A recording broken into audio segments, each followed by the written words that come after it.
Fresh and Buds.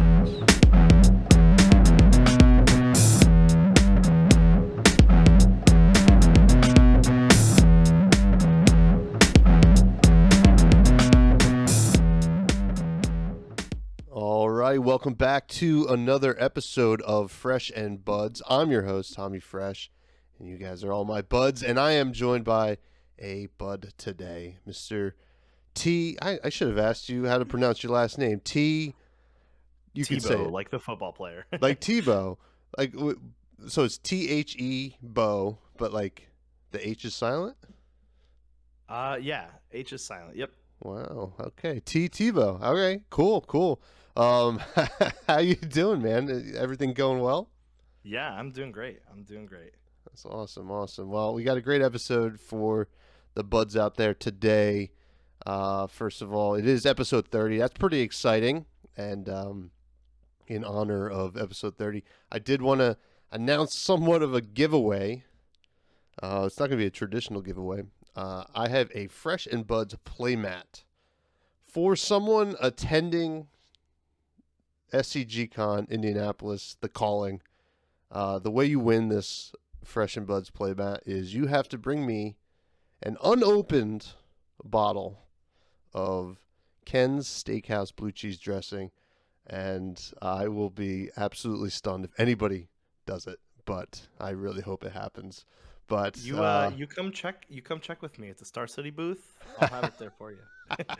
Oh, I mean, if you do, I mean, I'll lose my mind. But welcome, T. So happy to get you on the podcast. I was able to come on yours. How do you? It's not, I keep on referring to the Library of Solana. It's the Librarians of Solana.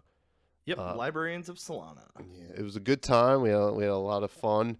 Now we get to welcome you to the Buds Dojo, the Casa de Fresca, and yeah, we're gonna have some good times. We're gonna talk a little bit about the Pro Tour.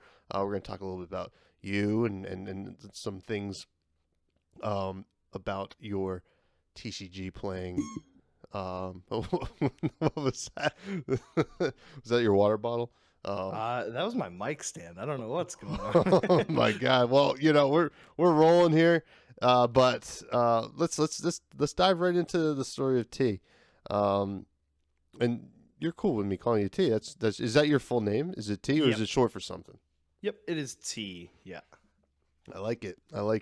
So I know you've come from the Magic side of things. You've played a lot of Magic. Any other TCGs?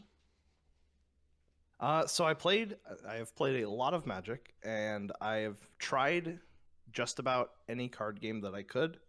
I'll play anything at least once. I've even played the My Little Pony card game once. I regret that one. It was not great.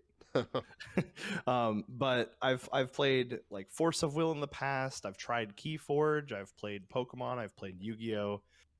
My first weekend when I moved here to Roanoke was some random big Yu-Gi-Oh tournament, and I hadn't played in like a year, but I just like joined and spiked the whole thing. I don't even know how that happened. Wow. But yeah, mainly Magic. Magic was the biggest one that I played. Right before the pandemic hit, I was playing Magic full time as my job. Really. Now take me into that a little bit. What was it like playing a card game and Magic specifically full time? What did that entail? So it's nothing glorious. Like you don't make buku bucks playing Magic for a living, but it's enjoyable. So if you're good enough at the game and you can do well in tournaments and make money traveling every weekend, and then doing content creation where you have a big group of supporters behind you and people who are interested in what you're doing and your thought processes on things, then you can get by at very least. And so I was kind of doing that, making a little bit of money on content creation and just playing in tournaments every single weekend, traveling somewhere.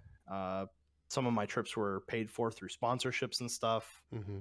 And I was just grinding out a lot of like the GP circuit and the Star City circuit and IQs and Pro Tour qualifiers when those were still a thing. So yeah, a lot of events every weekend, a lot of content creation. Now, did you ever qualify for the Magic the Gathering Pro Tour? I didn't. It was not a thing anymore whenever I was doing full-time Magic. Oh, They'd yeah. already 86 the Pro Tour.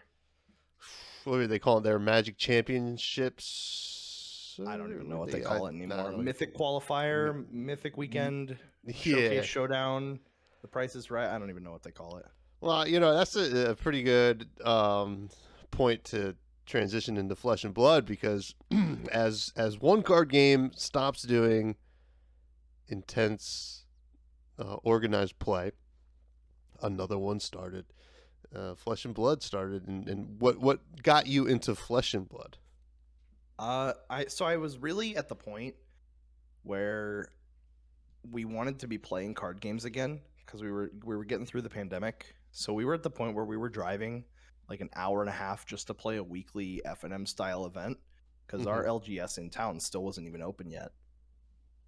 So we were driving an hour and a half, and the store that we went to had Flesh and Blood in stock.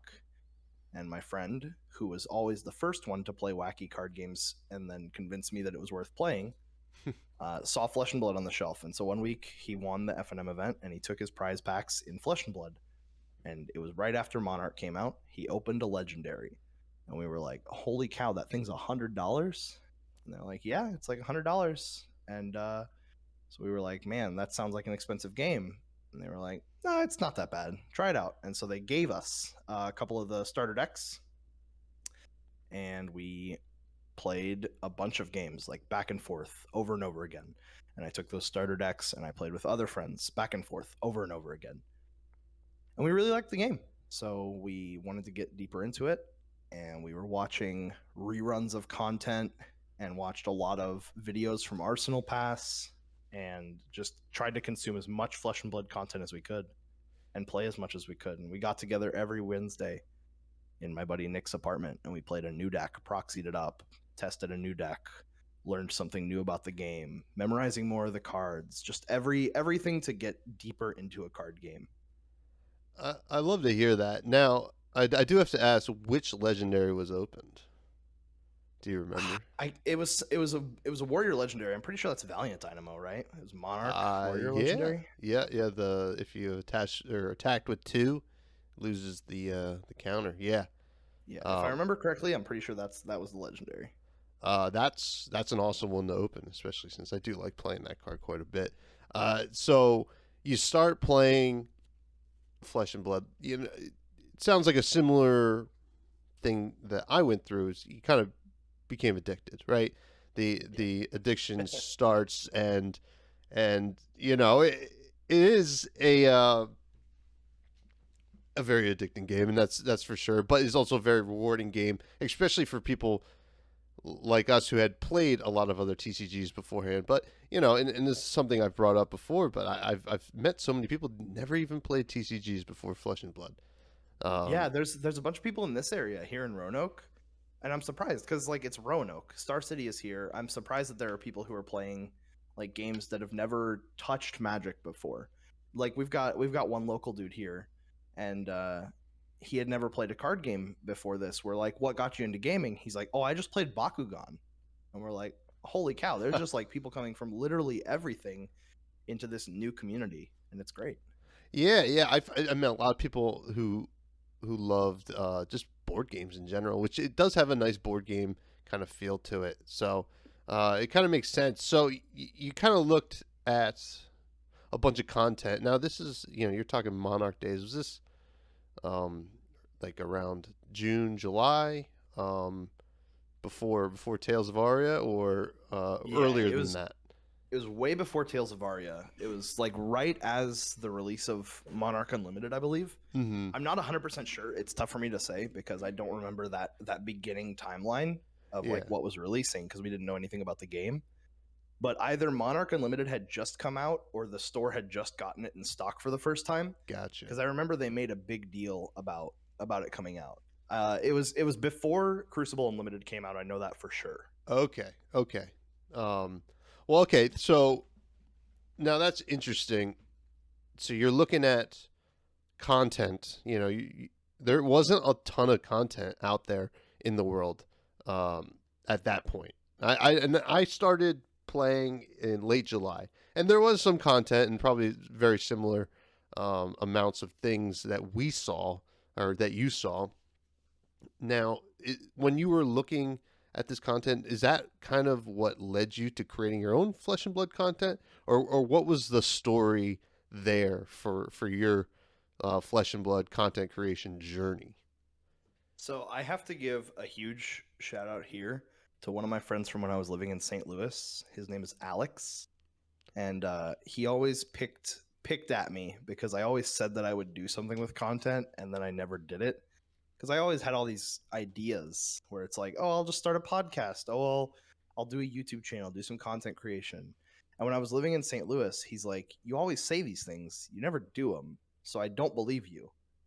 And that like stuck with me. So now every time I say that I want to do something with content creation, I'm like, oh, I got to do it now. I'm not going to let Alex be like, look at you go, you didn't do it again. So I feel like I always say like, oh, I'll make a Flesh and Blood channel, and then I'm like, all right, gotta make a Flesh and Blood channel. And I did a lot of Magic content creation, and I wanted to do something with Flesh and Blood because I care very deeply about this game, and I want to spread it with more people in hopes that somebody in the situation that I was before will find my content or your content and be like, this is it. This is the game I want to play. Yeah, yeah.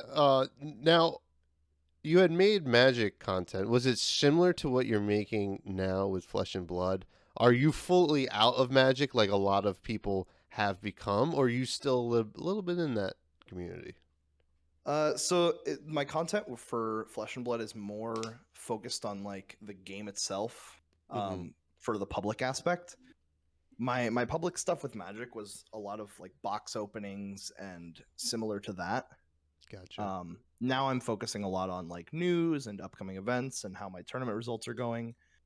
My private Magic content before was like Patreon paywalled, and it Mm. was the deeper stuff that I want to get into for free now to just spread the competitive aspect of this game, like deck techs and deck advice, meta analysis, things like that. But as for Magic, it's hard for me to completely step out of Magic, being that I work for Star City. Mm-hmm. So I have to stay updated in some aspects, and I still play some like casual level with my friends at work because everyone at Star City loves Commander, and so they forced me into the into the corner of Commander that I previously hated. that's that's just kind of funny because that you say that. I Commander was always my least favorite uh thing to do with Magic, and which is weird because I do oddly like Ultimate Pit Fight in Flesh and Blood. I I don't know what that is,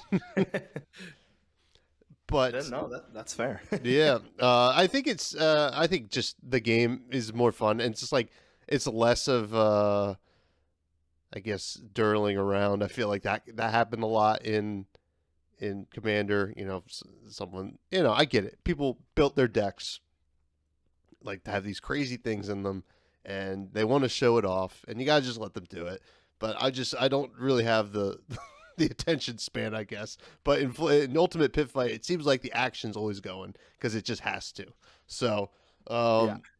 at least for now, until they print some pretty wacky stuff. But for now, Ultimate Pit Fight's pretty fun. So, what is your goal now with Librarians of Solana? Do you have like kind of a mission statement with this podcast? I know personally for me, Fresh and Buds, it's just like a stupid tagline. It's just like casually competitive or competitively casual. I forget which way. Either way, um, but like that's kind of what I want to put out into the world. What is what you want to put out to the world? And on top of that, when you sit down at an event and maybe you mention that you have a podcast, how do you pitch that to your opponent for them to listen to after the tournament? So I want to make content that is welcoming for people to listen to, regardless of how deep into the game they are. I want people to be able to like listen to my content and be like, okay, I learned a lot about what's going on, current events in Flesh and Blood, even though I'm not participating in those events. So I get to hear about people like I get to hear about other people participating in those events, or I get to hear about the updated metagame, or if you're a competitive player, you get to see exactly what my list looks like, or my thought process on why I played something over something else. Like right now I'm playing Prism and I'm playing Tunic and Skullcap. So like for competitive players, why not Vestige and Halo? Just wanting to talk about like the small percentages and decision points and stuff. So I want to cover a wide spread and hit every portion of the game, because I love seeing the game grow, and I want this game to stay around for a long time, and I want to be a part of it, and I want eventually, like, my goal is to have Librarians of Solana as a LSS sponsored channel, and I think that's the end goal of a lot of content creators, is being able to work with LSS on growing the game. Mm-hmm. As far as pitching the podcast, I don't pitch it to everybody that I sit down to, and maybe I should, maybe I shouldn't. I'm not 100% sure. Usually I'll gauge like how the conversation during the game goes. If they're talking about being a more competitive player or wanting to do certain things in the game, then I'll be like, hey, if you consume a lot of content, here's my channel, check it out. And so I get to pitch two different points. I get to pitch my own channel with Librarians of Solana, and then I also get to pitch all the work that I do with Arsenal Pass now, about like deck techs over there and stuff too. Yeah, that's a good way to do it. I feel like the same way for me. I won't pitch the podcast to every opponent, but if we're getting along and they seem to, to be really into the game beyond just, being super competitive, and, obviously some people can be very competitive and very into the game in general. I'll usually say, hey, by the way, you can check out this podcast. You can hear my stupid voice on, and But yeah, it is a little weird, sometimes pitching a podcast to a random person. But I think it's good. I think as long as you had a good experience with them at the table, I think it's always a good thing. But I do enjoy your podcast. I enjoyed being on it. One of my favorite parts of being on your podcast was you had a little set of rapid fire questions, and I saved them, and I wanted to shoot them back at you, because I wanted to. I was genuinely curious about your answers. So we're gonna go, and as you said on your podcast, it's not exactly rapid fire. You can take your time answering it, but let's go. Who's your favorite hero? Favorite hero is Dash. Whoa, why's that? I just love Dash. That was one of the decks that one of my friends picked up very early when we were testing and learning the game. And we just thought it was a meme deck because it didn't have very many results. But the more I got to play it and the more I got to test it, that ended up being my favorite hero in RTN season. And I had some decent results with it too. So I really like Dash. Dash is, for me, I gotta say, I'm not a huge Dash fan. I think it's just I'm not a steampunk guy. I just never have been. I have to get behind. And I even made this joke in my armory last night that, because someone was like, "Oh, why don't you like Dash?" I was like, I don't like steampunk. It's like I like tentacles, and I pointed to Levia that was sitting on my my playmat. But what's your favorite weapon? My favorite weapon is Harmonized Kodachi. Interesting. Any reason for that? It's good value in getting to do multiple things, and because of the way that Katsu plays, I played a lot of control Katsu, so just getting to Kodachi and make your opponent awkwardly block the second one so you didn't go nuts even on just like a 2-card hand, and then just arsenaling the other card and being like, haha, gotcha, got your armor, got your card from hand. I just love the gotcha factor that you can have with Kodachi. Yeah, it feels like Katsu's like one of those heroes that, you could sit down across from a newer player, a more inexperienced player, and be like, oh man, they're not even ready for these mind games I'm about to play with them. There's something a little bit fun about that. And honestly, I do get that a little bit with Levia sometimes with newer players, because nobody really plays Levia, and they're like, oh, what do these cards do? and you're just like, I don't know, I'm just gonna beat your face and probably kill myself with blood debt. Don't even worry about it. But even against experienced players, like if you're playing a Katsu control deck mhm. and you pitch a blue and start with Kadachi, on that second Kadachi, you're gonna get a moment where they're like, all right, if you follow this up with a leg tap, what am I doing? What if I just take it all and draw off mask and then you go get rising? All right, we can't let that happen. So then they're like, all right, maybe I just throw a piece of equipment in front of this second Kadachi. You just get a lot of moments where it's like, all right, I'm gonna make you think. I'm just gonna do the thing. All right, what do you got? I love that. Isn't that blocking's for, or math is for blockers? Math is for blockers. Math Yeah. is for blockers. Oh man, I love it. What is your favorite new Everfest card? Even though we're getting into almost a month of it being out at this point. Favorite Everfest card. I'm gonna be the bad guy. I'm gonna say haze bending. I'm really liking the way this Prism deck plays now with the Aura / Herald's game plan and just being able to go either way. And like if auras are working out for you, haze bending is an overly powerful card. Oh yeah, and you happen to pick probably the best artwork in the whole set as well. This Everfest has some great artwork too. Yeah. Oh, yeah. I mean, Flesh and Blood in general, it seems like, has been killing it in the art department.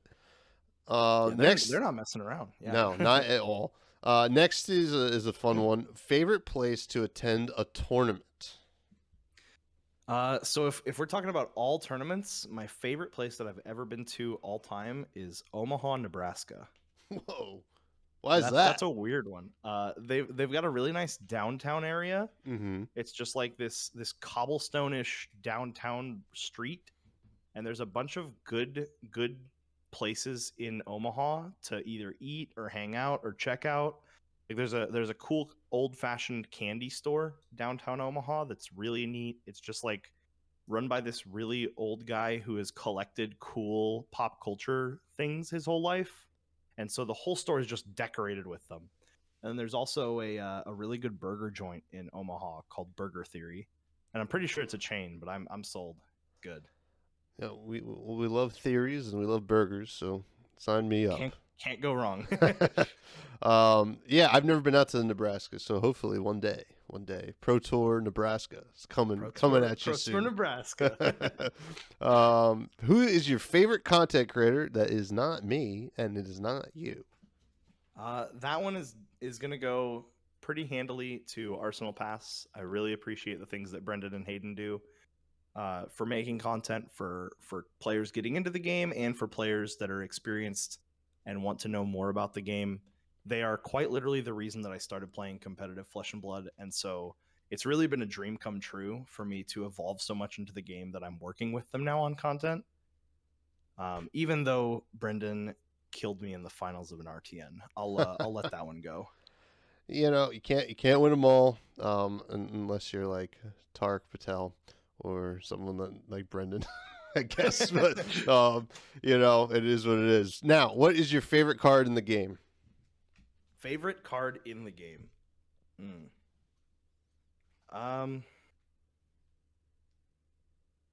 Sigil of Solace. Whoa, red sigil. Red Sigil of Solace. You just like trickly gain 3 life, and at the time that I was playing it, there was a lot of random chain, random Katsu running around. So like dash control thrived on just having this card that freebie gain 3 life, not have to block one of your Kadachis, or you just get some value. I played a lot of control dash in that time, and so just being able to pad your life total and have an extra card that was essentially a block in a later turn, right? Because you gain 3 life, and that's 3 less that you have to block later. Oh yeah. I mean, I do kind of like when I have them in my sideboard, so I can understand the love for Sigil. Now, I did want to bring up something about Twitter. You, no. you posted a meme of a trash can with Arcanite Skullcap, Mandible Claws, and Scabskin Leathers. Was it a meme? Was it? I'm not 100% sure. You I believe said posted without comment. Yeah. Though we all know what you meant. You're throwing some shade at the brute players out there. Now, gotta say, it was very satisfying over the weekend when you said, lost round one to Levia, ask me anything. Yeah, yeah. I set myself up for that one. So the reason I posted this meme, I wasn't even trying to like shit on Brute or anything.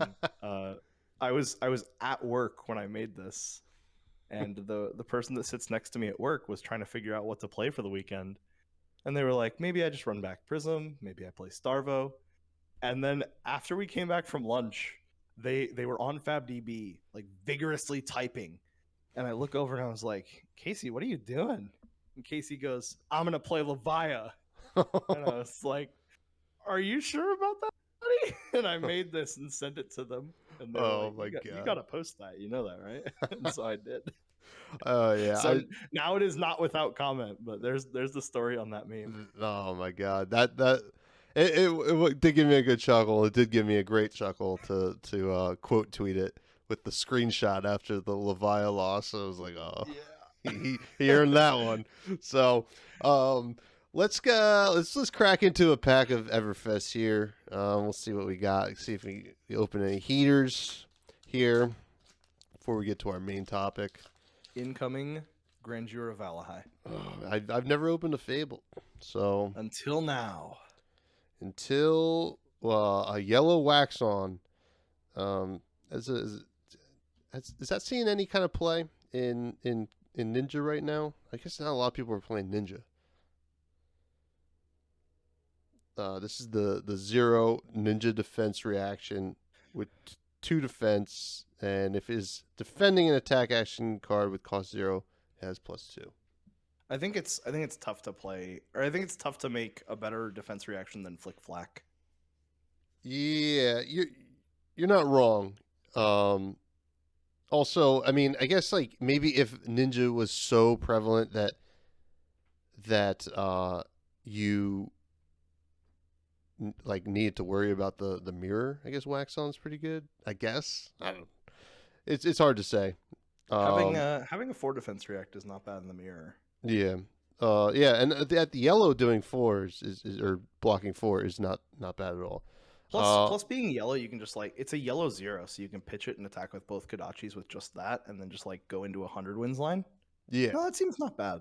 I don't know if it's better. Like I said, I don't know if it's better than Flick Flack, but if for some reason Flick Flack ever gets banned, that becomes a quick consideration, I think. Yeah, absolutely. I would hope Flick Flack doesn't get banned. We have some serious problems at that point, right? We're just like Control Ninja, 30 defense react, Control Ninja running rampant on the meta. Yeah. Next we got Blue Steadfast, 3 for a Guardian Instant. Prevent the next 4 damage that will be dealt to your hero by a source of your choice. Some of the Steadfasters are seeing some play. It's good against Starvo. Yeah, it's good against dominate attacks and relevant on hits. I'm just not huge on that card. A lot of my Guardian friends here in Roanoke are trying to make it work, and I'm like, man, I just think you could be playing better cards than that. Yeah, it seems just okay, but I have Drew Cordell on the podcast. Yeah, I got Drew Cordell coming on the podcast next week, and I'm sure he'll have something to say about it, as being the resident Guardian guy. Next, we got Ride the Tailwind. This is a 0 cost ninja action, 3 attack, 2 defense. This is the red one. When it hits, the next attack action card with 2 or less base attack you play this combat chain gains Go Again. And it has Go Again itself. This is kind of built for Benji, right? Yeah, it seems good for an application like Benji.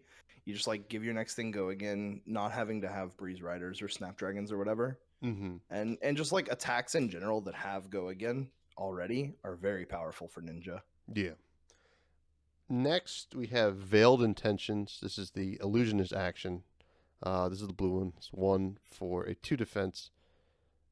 The next attack action card you play this turn is Illusionist in addition to its other card types. Gains +2 attack, Phantasm. And when this is destroyed, draw a card.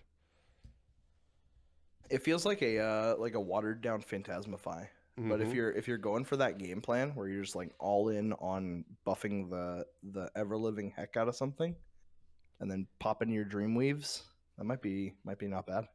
Yeah, it seems like these cards, some of these illusionist cards are setting up for the next illusionist that they're printing.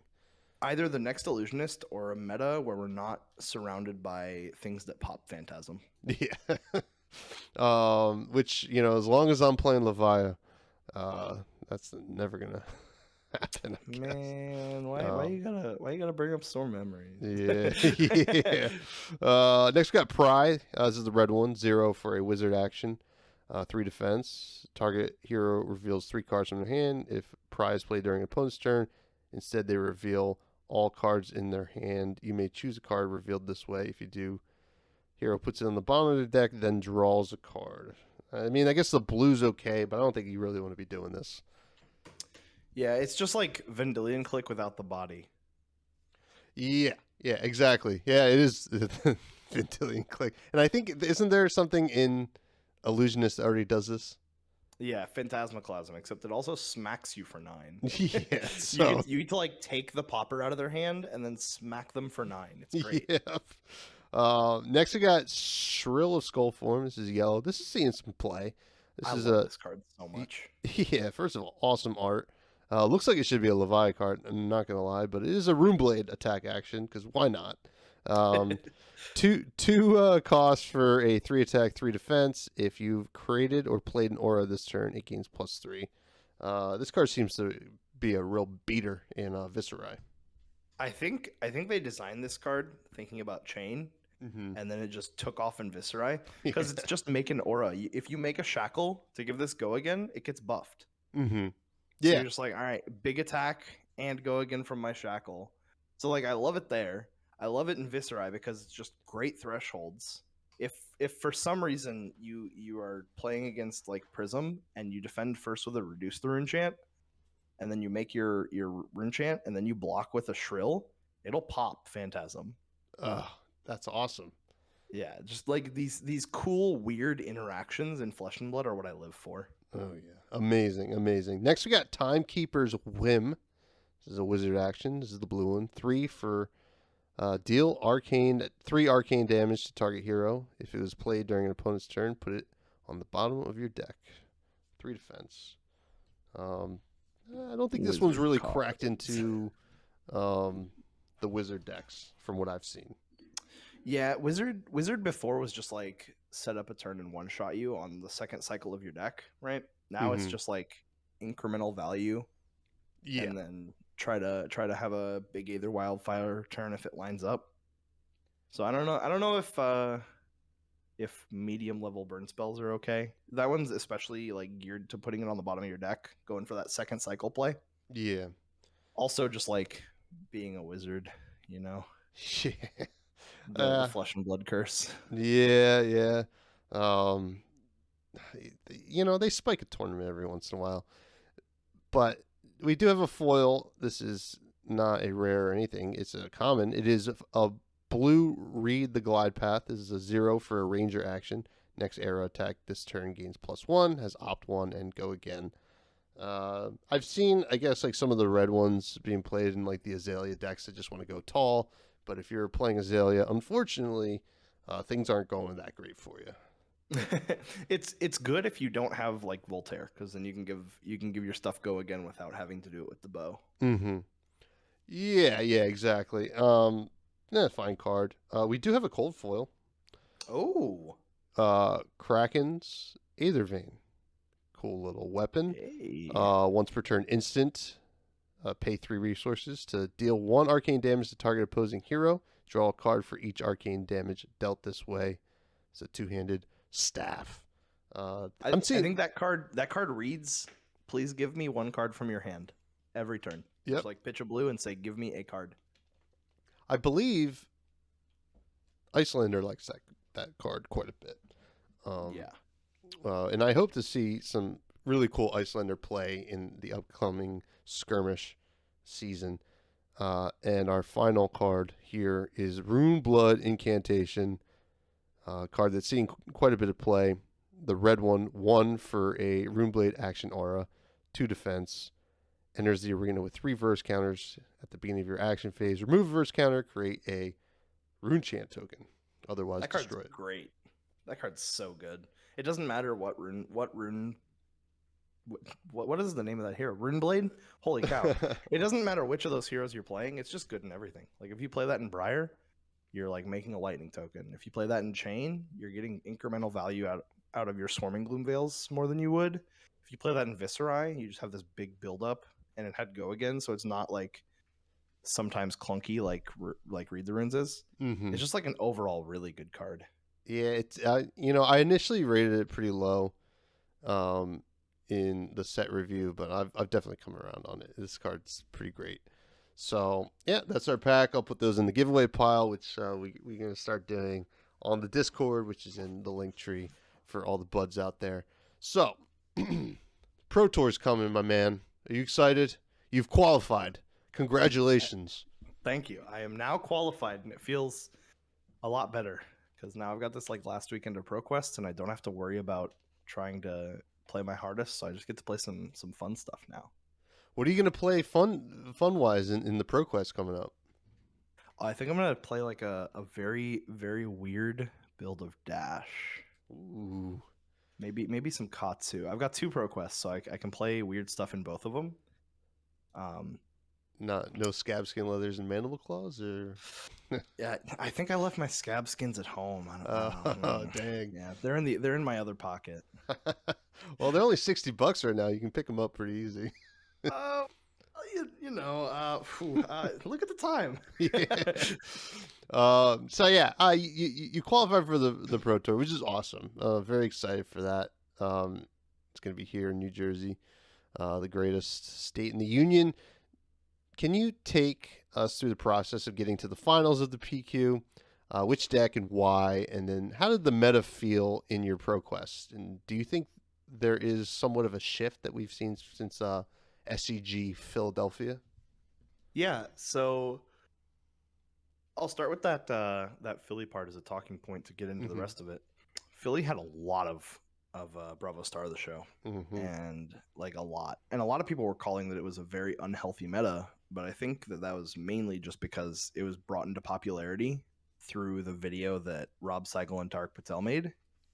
That deck was actually coined by a gentleman named Matt, who is from this area closer to me, in North Carolina.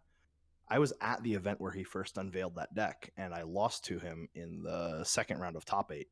I beat Alex Keeler first on Chain, and then I lost to Matt on Bravo Star. So that deck looked very powerful at first. And leaving that event, I was like, holy cow, that deck is nuts. And people hadn't tested for it. They weren't ready for it. He just spiked the whole Win-A-Case event. And then Philly didn't look much different, which was right pretty close after. Like, Bravo Star took that one down too. And so it looked like it was going to be this one deck format, and I was kind of scared again to be in a position where we were with like Chain and Lightning Briar before, where we just have this giant deck taking down large percentages of the meta every time and having a really high conversion rate. But now if you look at the numbers on Bravo Star, it's like still the most played deck by a country mile, but the conversion rate is not great because you're looking at events that are like 60 people and 50% of the field is Bravo Stars, and then like 1 or 2 make top 8 sometimes. And it's like fine. The deck is good. I don't think it's broken. People who are like, well, the deck just high rolls you out of the game. Like, any deck can do that. It just does it slightly more often. As somebody who played Starvo at a ProQuest this past weekend, I will say that it also low rolls you out of the game too, man. Yeah. There's highs and lows with all these decks. That's for sure. Yeah, you're looking at these decks that are like, oh, well, I just get high rolled by Starvo. Well, you're not just getting high rolled. Like, your opponent is also putting in some percentage of real thought process and knowing how to play the turns where they don't have it to make sure they're not just dying into getting there. So I think the meta's in a really good place right now. Like, a triangle meta sounds bad if you're just like looking on the outside in, but it's one of the healthiest things you can be at in a meta, because that means there's 3 very, very viable, very, very competitive decks, and that other things can still have a shot too. Yeah. So people are not a fan. I think, in my mind, people are not a fan of how the Prism decks win, or how the Starvo decks win, or like getting OTK'd by Viscerai. But that doesn't mean that the meta's unhealthy just because you don't like the way you're losing to those decks. The meta's pretty healthy if you've got 3 decks that can play in a triangle and a bunch of other decks that can pick off points of the triangle at different parts. Yeah, I agree. And, as someone who has been on record of hating Prism, I will say that a decent amount of my hate for Prism has come from ignorance in terms of, like, not understanding the matchup. It's one of the harder decks to learn how to play against. And I think once you start figuring out, I think almost any deck, well, not almost any deck, but like most decks with some kind of juice can take down Prism.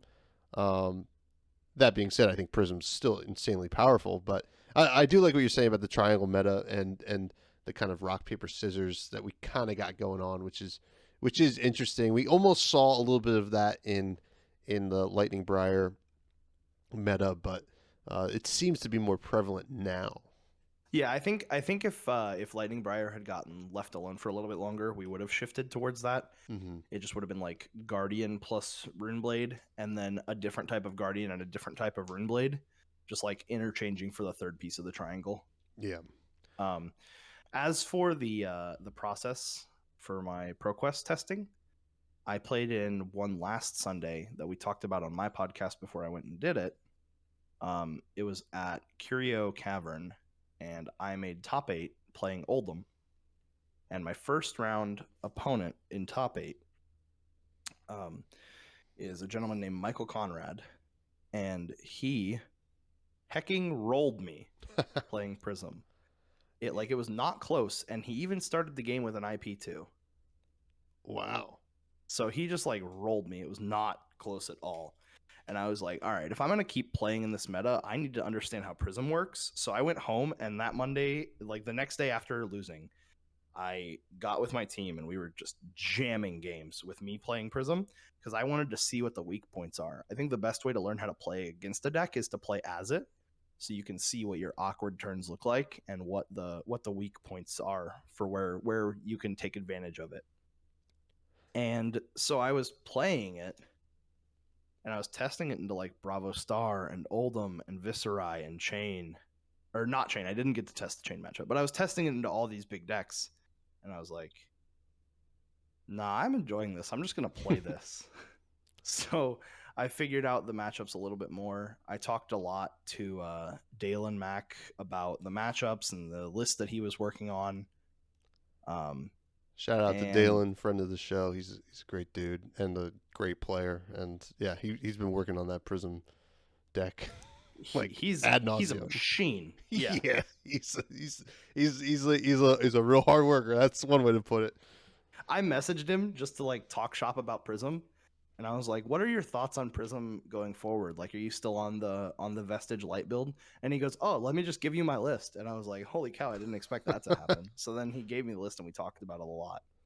And yeah, a big shout out to him for helping me get there. And then going into the semifinals of my ProQuest, actually, I got paired against a Rhinar, and that was not one that I had tested. Like, I had played against Levia, but I didn't know what to do against Rhinar because they have a bit weirder of a game. You can't just block out incrementals; they'll just intimidate, take your hand. So I texted him. It's like 10 o'clock at night here in Eastern time. Thankfully, he's in Central, so it's not quite as late. I messaged him. I was like, hey, is there any chance you're up? Because, like, how the hell do you play against Rhinar? And he messages back within minutes and gave me, like, the breakdown on what to do in the matchup. And it definitely helped because I rolled that Rhinar player. They rolled 3 6s in a row, and I still won. Whoa, my God. Oh, they should not be roll. I guess against Prism, you should roll Scav Skins as much as you can. But, like, oh, my God, three 6s. Oh, my God. It was like aura, aura, aura, aura, aura, aura, aura, aura. And then he's just like, all right, well, I just gotta roll, gotta break these. Yeah, so yeah. He kept rolling. Like every time he hit a 6, he already had to like use a card from his hand to block what I was doing, or multiple cards from his hand to block what I was doing. So like him rolling a 6 could have just been a 4. He's just like claw, go. Like break 2 auras, pass. Yeah, God, I mean that doesn't sound like a fun game to me. But hey, listen, you got there in the end, and you know what? Hey, Dalen knows what he's talking about, obviously. Absolutely. So Yeah. yeah. So my finals in that ProQuest was somewhat of a rematch because, like I mentioned in the Curio Cavern Sunday event, I lost in top 8 to a gentleman named Michael Conrad, who was my finals opponent at Comic Kung Fu this past Sunday. And so I had beat him in round 2 in the Swiss. And then in finals, he had ended up winning that Curio Cavern one. And then he also won one the day before the Comic Kung Fu one. Oh. So he had already won 2. And this was him going for the three-peat. So I was guaranteed locked a spot for the Pro Tour when I went to the finals. And I was like, all right, we're just playing for the gold cold. And he ended up getting me in the mirror in the finals. That's tough. But hey, listen, you got the qualifier. That's the part I cared about. Yeah, which is huge. Now, as someone who is queued, what would you say the next 2 months will look like for you? Because it's coming quick. Yeah, I don't get off time, like especially trying to prep into this Pro Tour. I'm gonna focus a little bit less on skirmish than I normally would because I like those events. I like the Blitz format, but I've got to focus on making sure that I'm ripe and tuned for the Pro Tour because that's what I care about more than winning a skirmish or doing well in Blitz. So it's going to be a lot of team testing. We've got 3 members on the team so far that are qualified. Awesome. Big shout out to Jacob Baugh and Josh Keehee, who are excellent players and co-members of SEAL Team Lotus. We're going to be doing a lot of testing for this upcoming Pro Tour and making sure that we can have someone in a purple Lotus shirt take it down. That would be very awesome. I hope that happens. Unless you're playing against some buds out there in the Pro Tour, but everybody's a bud, so it all counts. So you okay? So you'll be at Indy, but you're going to be working, correct? Yeah, I'm going to be behind the Star City booth, unfortunately, but I'm still there. So if you come up to Star City Games, come say hi. Oh, I'll be saying I'm going to be bothering you. Flashing some brute cards in your face. No, bringing me all the scab skin leathers in the room. Walk up. What's a 6 do? Yeah. It actually is funny. I posted about it on Twitter, but Craig Krempels plays at my LGS, and I played against him last night. This is a Monday, and he's doing coverage for Indy, and I'm playing Levia, and he's like, I got to read these cards. I'm like, hey, you should read them because somebody's going to end up playing it and get in a feature match. You should learn these cards. So do you think that Indy is going to be a big indicator of the field at Pro Tour New Jersey, so long as there's no bans? Because there is an announcement in April coming up. It's tough to say because we're still in the point of a format where we're still shifting even now. Like it looks like this solid triangle format, but it looked like a solid 1-deck Bravo format before that. Mm-hmm. So the meta could shift. We could find something different. I think Viserai is like one of the very tippity-toppity decks right now because a good Viserai player is very, very scary. The floor on that deck is kind of low, so if you make some mistakes, it can be very punishing. But the ceiling on Viserai is like higher than the Empire State Building. Oh yeah, I've seen it. So I've experienced it. We might shift to like a more Viserai focused meta, which is kind of cool to think about because when I started playing the game, Viserai was like the meme hero, like worse than Brute. Yeah, Viserai seems to be the hero that like has a lot of passionate fans and players that got out of kind of got out of the inner city and is now living in the suburbs. It's like made a name for himself. Us Levia and Azalea players, we're still waiting. We'll get there one day though. We'll get there, yeah. So yeah, you're not going to be playing any Blitz. We do have a Blitz skirmish coming up. Do you have any thoughts on the Blitz format in general right now? I will be playing a team Blitz event at SEG on that Friday. I'm excited to do that. It seems like a lot of fun. I really like Blitz. I think it's a good format. Like you have to think a lot more because you have way less life. Mm-hmm. So like weirder stuff can happen. You could just get Benji OTK'd or killed by Kano in one turn. So you have to be mindful. You have to mind your P's and Q's around these decks that can just come out of nowhere. So you have to be prepared, and those decks like have to change their game plan if they know you're prepared. So I think that makes Guardian one of the best decks, and Guardian is one of my favorite hero types, like one of my favorite classes. So if I do end up getting around to playing a skirmish, I'm definitely going to be rocking some Oldhim. Nice. Love me some Oldhim. Nice. I love some Oldhim too, and I haven't decided what I want to play. I kind of want to try something with Icelander. I think she's really sweet, but she's got some potential. There's some cool stuff you can do, just like flashing out a Channel Lake on your opponent's turn, so and then good. not having to put a counter on it immediately because you don't have to do it until your own turn. So yeah, like I want to do those things, much to the chagrin of my opponents, I'm sure, but we'll see how it goes. We'll be talking a little more Blitz as it comes closer to the skirmish format, and I'm sure we're gonna get a Blitz calling at some point in the States because I know I think Poland is having the Blitz calling. Yeah, Krakow is having that Blitz calling coming up. Yeah. Now, do you have any advice or processes that you would like to share for other Pro Tour qualified buds out there? I know we have a few that have messaged me already that they're qualified and ready to come to the jurors. If you're qualified and you want to do your best at the event, and you don't already have a reliable group of people that you test with, definitely find one. Surround yourself by people who you think are better at the game than you. You're not going to learn a whole lot if you are the one that has to explain everything or like teach people how to play specific decks. Mm-hmm.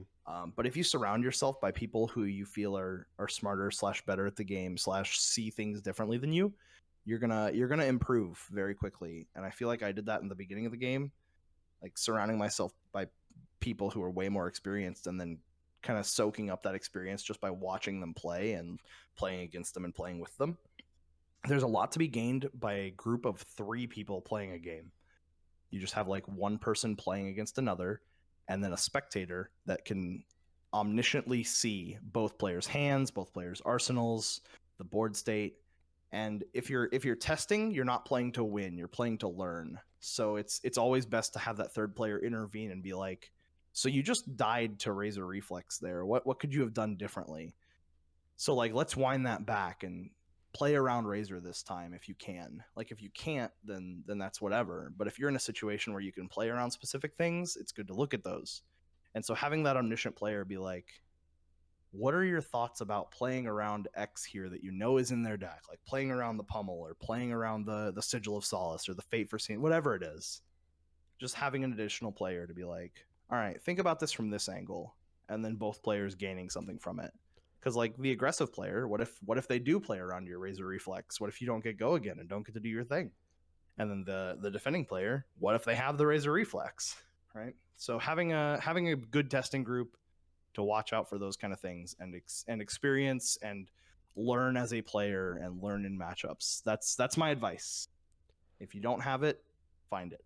Find a group to test with. Yeah, and there's also a lot to be gained as being the spectator in that group as well, because all of a sudden you're seeing things being played out that you don't get to see like when you're in the game, So yeah, when you're in the heat of the moment, you're just like looking for the way to win. Yeah, looking for the best line. You don't think about like what your opponent might have. So being able to watch the Bravo versus Prism deck and be like, all right, what happens if I just pass priority and move to Arsenal? What happens if they play an Aura? Like having that omniscient power and being like, all right, well, watching these 2 players really gave me some insight about when I can play more aggressive, when I should play more cautious, and just things like that. Yeah. And now, like one final question on testing.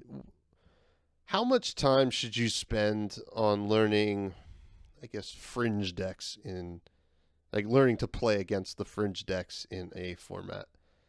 Maybe not so much your like Azaleas of the world, but Kano comes up. It's not you'll see some really good Kano players go undefeated. You know, it's not Sure. uncommon. So, you know, it's not popular, but it's definitely a threat. It's the dredge thing in Magic, right? Like there's a lot of equity gained in decks when people don't know how to play against them, or when people aren't prepared for them.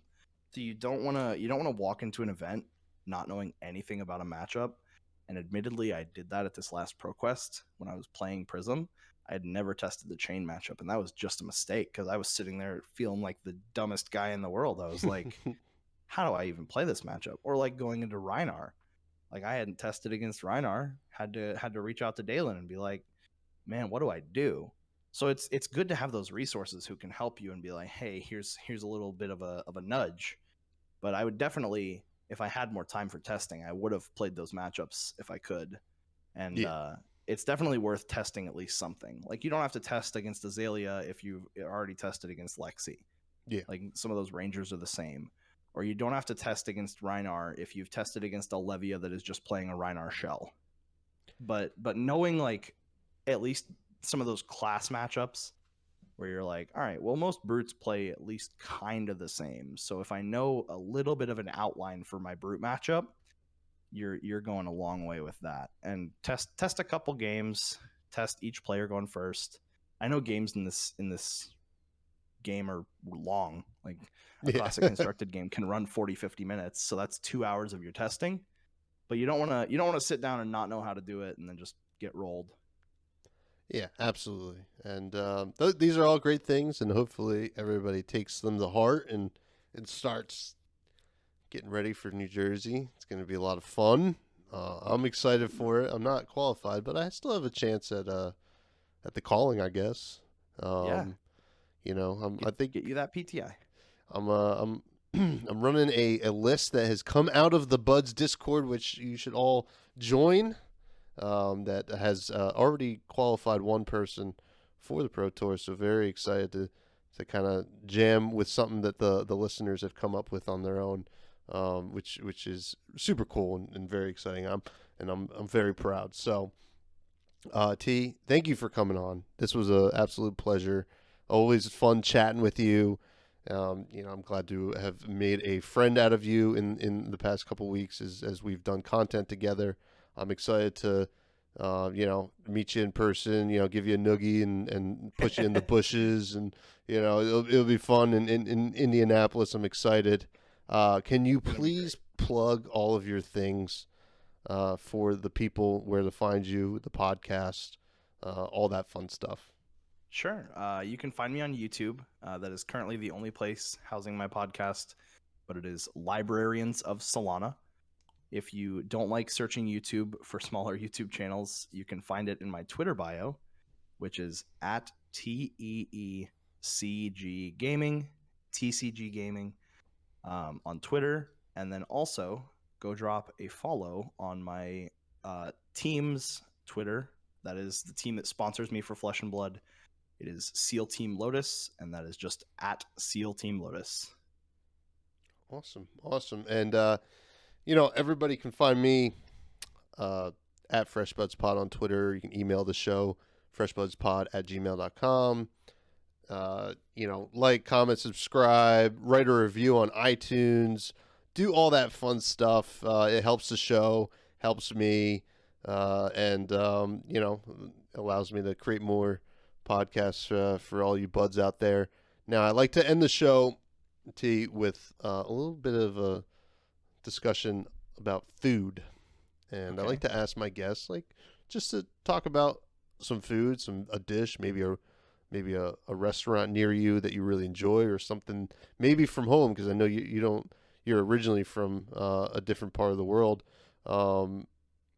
Hit me with something that you want to talk about. If you're in Roanoke, Virginia, because there's always an SCG con every year usually. If you're in Roanoke, you go downtown, you go get dinner at Nawab. It's an Indian restaurant. If you don't go there and I find out you were in Roanoke, I'm going to be upset. Sounds good. What's your favorite dish from Nawab? I'm pretty basic. I like chicken tikka masala, but they do it very spicy and very good. Oh man, Indian is probably my favorite cuisine to eat. I will be in Roanoke in 2 months, and I am definitely going to be stopping there. There you go. So thank you again, everybody. Please have a great week.